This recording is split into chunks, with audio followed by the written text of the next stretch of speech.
নমস্কাৰ গিৰিগিতানি আজি সোশ্যাল মিডিয়াত পোস্টে আনার মাধ্যমে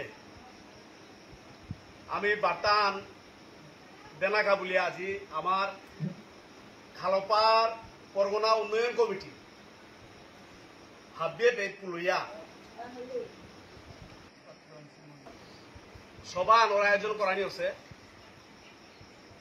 আমি সভাত উপস্থিত আমার উন্নয়ন কমিটির সভাপতি গিরক জেনারেল সেক্রেটারি বা অন্যান্য পদাধিকারী বা এ সবার আমার সিদ্ধান্ত সম্বন্ধে আমার কমিটির অর্গানাইজিং সেক্রেটারি আমার লালমোহন সিনহা দাদা তা কথা ছুটি তুলিয়া ধরব।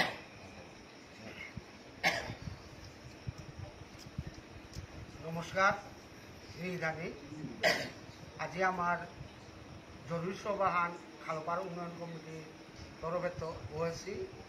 আগামী মঙ্গলবারে আমার 194তম সপ্তর কারণ উপিহাত দিয়েও আমি হেচা করিয়ার আনা কাবুলিয়া এবং ও সপ্তরতে আমার প্রধান অতিথি আমার কৃষ্ণরূপাল মহাশয় মাননীয় বিধায়ক পাথারকান্দি সমষ্টি বারো আমার জেলাধিপতি মৃদুল কুমার যাদব আর আমি সম্মানিত অতিথি হিসাবে গিরিগিতানি হাবিও আহাই দিয়া এখানরে চাংখল করে জানা বলিয়া আমি হাত বিরাং সোশ্যাল মিডিয়ার মাধ্যমে আমি জানাব।